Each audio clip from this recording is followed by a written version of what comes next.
네, 아직까지 확실한 이름은 아닙니다. 이른바 이제 비례연합정당, 가칭으로는 정치개혁연합 이렇게 부르고 있는데 중앙선거관리위원회 창당 준비위 원회 결성을 신고를 했습니다. 결국에는 창당 작업에 들어갔는데요. 이와 관련된 내용부터 보도록 하겠습니다. 자, 발기인을 보면요. 문성근 배우, 한완상 교육부 장관 전, 함세웅 신부, 황교익 마칼럼니스트, 최근 들어서 이제 SNS를 통해서 여러 가지 정치적 발언을 하고 있었는데 결국엔 여기 이름을 올렸고요. 하승수 녹색당 공동운영위원장 이외 43명인데 이 인원들만 보더라도 이름의 무게감은 상당합니다. 말 그대로 이제 내로라는 인사들인데 결국에는 이제 이 미래한국당이 비례를 목표로 4.15 총선에서 만들었습니다. 그렇다면 정치개혁연합 가칭은 무엇을 목적으로 만들어졌을 것인가? 아무래도 이제 방금 말씀하신 미래한국당의 탄생이 이런 이제 어떤 분위기나 아니면 만들어지는 어떤 역할을 한 게 아닌가 하는 생각이 들어요. 그러니까 민주당, 물론 이게 민주당과 직접적인 연관이 있다는 걸 선을 긋고 있는 상황이기 때문에 민주당과 뭐 연관이 있다고 보지는 않지만 시민사회단체나 진보진영에 있어서는 혹시나 미래한국당이 지금 뭐 계산을 그냥 해보면 약 한 30석 중에 20석 이상을 가져갈 가능성이 있다라는 전망까지 나오고 있습니다. 그렇게 되면 이제 전체적으로 의석 구조 자체가 지금 이제 미래통합당이 훨씬 일당이 될 가능성이 유력해지는 거죠. 거기에 대한 불안감이 진보진영에서 나오고 있는 것이다. 이제 문재인 정부 후반기에 국정 후반기에 국회에서 일정 부분 도와야 될 부분이나 힘을 실어줘야 할 부분이 있을 텐데 만약에 미래통합당이 일당이 돼버리면 여러 가지로 이제 국정 운영에 여러 가지 어려움이 있을 수 있지 않겠어요? 그런 차원에서 아마 진보 진영의 그 의석수를 좀 늘려야겠다라는 그런 생각이 있다고 보여져요. 그래서 이 부분은 결국은 이제 관건은 이거 같아요. 민주당이 개입하느냐 안 하느냐의 문제인 건데 물론 이제 나중에 또 우리가 다른 얘기도 하겠습니다만 출발점 자체는 사실 시민사회단체가 독립적으로 자발적으로 해야 된다. 왜냐하면 민주당은 사실 패스트트랙에 올려가지고 이거 연동형 비례대표에서 통과시켰잖아요. 그런 주역인데 이제 와서 말을 바꾸는 것이 명분이 있을 것이냐. 국민들은 과연 그것을 어떻게 볼 것이냐 하는 문제가 있기 때문에 민주당의 고민이 깊어질 수밖에 없는 상황이 아닌가 이런 생각이 듭니다. 그러니까 민주당을 뺀 말 그대로 이제 가칭 정치개혁연합은 이제 본인 스스로들이 당을 만들면서 충분히 주창하는 그런 철학이 있을 수가 있는데 문제는 민주당이 여기 참여하게 되면은 물론 어떤 형태로 참여할지 나눠서 살펴봐야 되겠지만 일단 참여하게 되면은 결국에는 비례민주당이라는 꼼수 비판에서는 자유로울 수 없는 상황이 되는 거 아닙니까? 그렇죠. 그렇게 된다면 저는 민주당 내부에서 정치적 책임을 지는 사람들이 반드시 나와야 된다고 봅니다. 미래한국당과는 결이 다를 수밖에 없는 게 이 미래통합당, 전신인 자유한국당 시절부터 연동형 비례제에 반대했고 그 대항하는 정책으로 위성정당 만들겠다는 것을 공공연하게 알렸습니다. 근데 민주당 같은 경우는 이해찬 대표, 이인영 원내대표, 시종일관 위성정당을 비판해왔기 때문에 결국 어떤 표현으로 쓴다고 한들 위성정당에 본인들이 합류하게 된다면 거기에 대한 책임을 지고 누군가는 사퇴하거나 불출마에 준하는 그 정도 선언을 해야만 국민들이 용납을 하지 않을까. 과연 누가 그 고양이 목에 방울 달기를 할 것인가가 민주당 내부에서도 큰 문제일 수밖에 없고요. 결과적으로 현실적인 어려움이 하나 있는 게 이 비례연합정당이 정당 득표에서 높은 득표를 받기 위해서는 투표용지 맨 위에 있는 게 유리합니다. 그래서 지역구는 더불어민주당 1번, 그리고 정당 득표 같은 경우도 비례연합정당이 1번에 있어야 연장선에 들어갈 수 있는 거 아니겠습니까? 그런데 그런 측면에서 보자면 결국 민주당 내부의 일부 현역 의원들이 이 비례연합정당으로 자리를 옮겨야만 되는 겁니다. 미래통합당에서 지금 이제 불출마 선언을 한 몇몇 의원들이 5명인가 이제 옮겨가 있는 그런 모양새를 갖춰야 된다는 말씀이죠. 네, 그런데 일찌감치 교통정리에 들어갔던 미래통합당에서도 미래한국당으로 현역 의원들 옮기는 게 쉽지 않아서요. 아직 10명도 못 옮겼어요. 뭐 한 두세 명인가는 이제 제명 절차를 밟기도 했었고 여러 복잡한 단계를 걸쳤는데도 10명이 안 됐는데. 그런데 지금 뒤늦게 할지 말지도 안 정해지는 상황에서 선거는 40일밖에 안 남았는데 언제 현역 의원들을 정리해서 이 비례연합정당으로 보낼 것인가. 이런 현실적인 어려움들이 산적해 있고요. 결국 이게 만들어지면 공천 싸움이 일어날 수밖에 없습니다. 당선권에서 민주당 출신을 몇 명이나 넣을 것인가. 정의당이나 녹색당 또 진보 시민단체 출신을 몇 명 배분할 것인가. 같은 정당 안에서도 우리가 비례대표 후보 뽑을 때 개파끼리의 그 치열한 싸움은 내전이라 불러도 무방할 정도인데 다른 정당과 시민단체들이 모여서 순조롭게 공천을 할 수 있을 것인가. 이 문제가 저는 넘기 어려운 산으로 현재까지는 보여집니다. 말씀하신 의견대로라면 제가 이제 원래는 그런 당위성에 앞서서 그렇다면은 민주당이 합류할까 말까를 여쭤보려고 했는데 대부분의 얘기를 해주셔서 최진봉 교수께 그건 여쭤보도록 하겠어요. 어려운 질문입니다만 본격적으로 검토하기 시작했다라는 언론 보도가 나오고 있는데 물론 이제 이해찬 대표는 여기에 대해서 얘기를 안 하고 있고 정의당 일부 의원이 연락을 취해봤습니다만은 바쁘다 그러고 연락을 안 받는다고는 기사까지 났는데 예.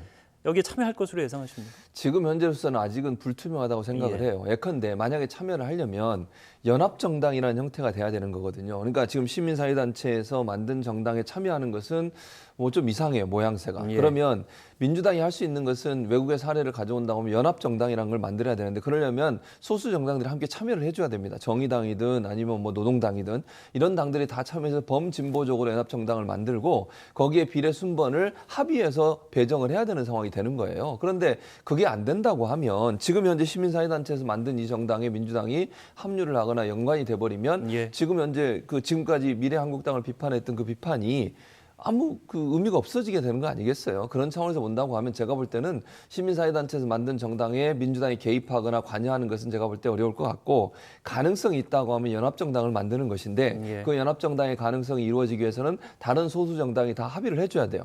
그렇지 않고 민주당이 몇몇 정당만 하고 정의당이나 아니면 이런 정당들이 빠진 상태에서 한다? 예. 그거는 제가 볼 때 실익도 없고 예. 실현 가능성이 낮다고 봅니다. 이 군소정당의 의견과 관련돼서 이제 다음 질문으로 좀 넘기도록 하겠고 우선 비판의 목소리 중 한 부분을 먼저 살펴보도록 할 텐데 윤건영 전 청와대 국정기획실장이 사실 이 필요성에 대해서 우회적으로 언급을 했고 이것이 이제 군불이 돼서 구체적인 행동으로 이제 실현이 된 건데 이 부분에 대해서는 그렇다면은 교감이 사전에 어느 정도 있었다 이런 오해를 사기도 충분한데. 그렇죠. 저는 이 비례연합정당 출범시키는 것이 정치적으로 굉장히 민감한 문제인데 예. 다른 사람이면 몰라도 특히나 윤건영 전 실장 같은 경우는 이 부분에 대해서 말을 아껴야 된다고 봅니다. 예. 본인의 의사와 무관하게 문재인 대통령의 최측근이자 복심으로 이미 전 국민들에게 각인이 되어 있습니다. 근데 윤 실장이 이 이야기를 하게 되면 사실이 아니다 할지라도 청와대에서 문재인 대통령이 위성정당을 원하는 것이 아닌가 그런 오해를 살 수 있기 때문에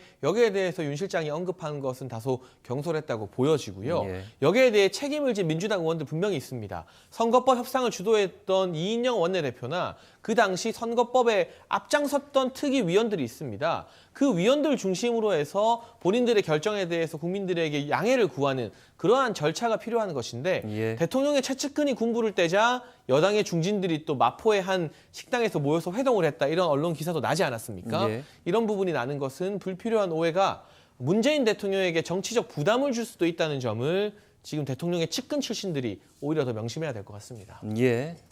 자 그렇다면 이제 군소정당들이 연합의 형태로 전폭적으로 힘을 실어주면은 민주당이 어떤 대의를 가지고 참여할 수 있는 명분이 생기는데 지금 상황은 그렇다면은 다른 당들은 어떻게 보고 있는지 정의당과 민생당의 참여 여부 김종대 정의당 수석 대변인이 라디오에 출연해서 애매모호한 표현을 쓰긴 했습니다만 부정적인 기류를 내비치긴 했습니다. 하지만 기득권을 내려놓겠다면 이제 기득권을 내려놓겠다면 이 부분이 어떤 형식으로 참여를 하든지 준연동형 비례대표제에서 의석을 민주당이 가져가는 상황은 아니라고 본다 이런 취지로 읽혀지는데 범진보 공동대응 논의는 가능하다. 민생당 연합정당 일고의 가치가 없다. 위성정당 연합정당도 다 강도다. 녹색당 정치 정략적 목적의 명분 없는 선거연합은 참여하지 않는다. 물론 민생당과 녹색당의 의견도 소중합니다만은 민주당이 가장 지금 아픈 부분이 될 수도 있고 눈치를 볼 수밖에 없는 것이 이제 정의당인데 4+1 패스트트랙 과정에서 준연동형 선거제도를 통과시키는 데 있어서 정의당이 많은 역할을 했었고 정의당이 그런 데에는 비례대표에서 다수의 의석을 확보할 수 있는 가능성이 열리는 개혁이었기 때문에 이 부분이 훼손되는 것 자체는 어떤 형태로는 이제 원치 않기 때문에 이게 이제 실익을 따지기에 민주당이 굉장히 복잡해질 것 같습니다. 네, 그리고 정의당 같은 경우도 그렇고 지금 원외 정당이지만 네. 녹색당 내부에서도 하승수 공동운영위원장과 다른 또 주요 당직자들의 의견이 다른 부분이 돌출되고 있습니다. 예. 그러니까 사실 정의당 같은 경우는 미래한국당을 비판하면서 어떤 이 연동형 비례제에서 본인들이 두각을 나타내는 그래서 민주당의 지역구 투표를 한 분들조차 정당 득표에서는 정의당에게 표를 던지는 그런 현상을 기대해 왔을 예. 겁니다. 하지만 비례연합당이 만들어지게 되면 이 정의당이 주목을 받을 수 있는 효과가 반감되는 것이고요. 따라서 정의당 일부 의원들 사이에서도 의견이 여전히 정리가 안 되고 있는데 예. 저는 이게 어떤 식으로 정리될까 예측하는 것은 무의미하고 이러한 논란이 선거 국면에서 길어지면 길어질수록 범여권의 악재가 될 수 있다. 예. 더불어민주당도 마찬가지고 정의당도 마찬가지고 지금 코로나19 때문에 전국적으로 얼마나 민심이 흉흉합니까? 민생 문제도 있는 것이고요. 그런데 정치권에서 비례연합당을 만들겠다 말겠다로 계속 입씨름을 하고 예. 이게 국민들 눈에는 밥그릇 싸움을 하는 걸로 비춰질 수가 있어요. 이게 만들어지고 안 만들어지고를 떠나서 지금 범여권에서 논의되기에 좋은 카드는 아닌 것 같아요. 네. 설령 만들어진다 한들 거기에 실망한 중도층표가 지역구에서 또 여권에서 이탈할 수 있기 때문에 예. 굉장히 신중하게 물밑에서 추진되었어야 할 일이 예. 너무 일찍 수면 위로 드러나게 되면서 오히려 악재가 된 것이 아닌가 하는 그런 우려를 전할 수밖에 없습니다. 자, 민주당에서는 과연 실익을 어떻게 따지고 있을 것인가? 어떻게든 이제 노선을 정해야만 되는 상황인데 참여를 하게 된다면 그럴 가능성이 좀 높다고 본다면 어떤 식으로 참여할 것인가? 결국에는 이런 논의가 진행되는 것 자체가 결국엔 미래한국당에서 캡을 씌운 30석에서 상당수를 가져가야 돼서 과반을 차지할 것에 대한 우려 때문 아니겠습니까? 그렇죠. 그럼 이 연합정당에 대해서 민주당에서는 우리는 비례를 내지 않겠지만 지지한다. 그리고 이제 정의당 위주의 군소정당에 힘을 실어주는 방안도 있을 텐데, 그렇죠. 그리고 수도권에 집중하는 방안. 네, 그럼 이제 정의당도 그걸 받을 수 있는 가능성을 이제 언급한 건데. 네, 맞습니다. 지금 말씀하신 그런 것이라면 어느 예. 정도 합의 가능성이 있어요. 지금 예. 말씀하신 것처럼 정의당한테 힘을 실어주면서 본인들은 어쨌든 미래한국당의 약진을 좀 방어하는 쪽에서 그렇게만 자세를 취한다면 가능할 수 있겠죠. 근데 예. 과연 그게 그렇게 될 수 있을까 하는 문제라는 거예요. 제 말은. 그러니까 민주당이 아예 비례대표를 포기하고 그러면 정의당한테 모든 비례대표 다 주거나 아니면 정말 뒤로 순번을 저 뒤로 가서 앞쪽에 전부 정의당 후보들을 배치하고 민주당 후보들을 뒤에 놨을 때 과연 당내 반발은 없을까 하는 부분에 논란이 있는 것이죠. 예. 그렇게 되는 게 이제 그러다 보니까 결국은 이게 연합 정당을 만든다는 것도 문제지만 만드는 과정에서 어떤 방법으로 할 거냐가 합의가 안 되면 사실 만들기가 어려워지는 거예요. 순번을 어떻게 정할지 아니면 이제 이것도 사실은 또 그 선관위에서 그런 얘기를 했잖아요. 미래한국당도 그게 좀 논란이 될 수도 있을 텐데 예. 정당한 방법, 공정한 방법으로 후보를 선출하라고 그랬어요. 그러면 이게 일방적으로 합의해가지고 번호를 배정하는 것도 안 되는 거예요, 이제는. 예. 그러니까 예를 들면 선거를 하든 투표를 하든 어떤 형태로든 당원들의 어떤 민심이 반영되는 공정한 어떤 경쟁을 통해서 순번을 정하라고 그랬거든요. 예. 비례대표 같은 거. 그것도 사실은 두 당이 그럼 만약에 같이 연합정당을 만든다고 하면 그 부분을 어떻게 처리할지 하는 부분도 논란이 될 수 있어서 예. 기술적인 부분도 상당히 좀 민감하게 논의돼야 될 부분이에요. 그래서 만약에 합의가 된다고 하면 지금 말씀하신 정의당이나 아니면 소수정당의 그 당선 가능성이 있는 사람들의 번호를 앞번호에 배치하고 민주당은 뒤로 빠지거나 아니면 아예 참여를 안 하는 방법이 될 텐데 과연 민주당이 그런 방안들을 받을 수 있을지는 지금 현재로서는 좀 불투명하다 이렇게 보는 게 맞을 것 같습니다. 예.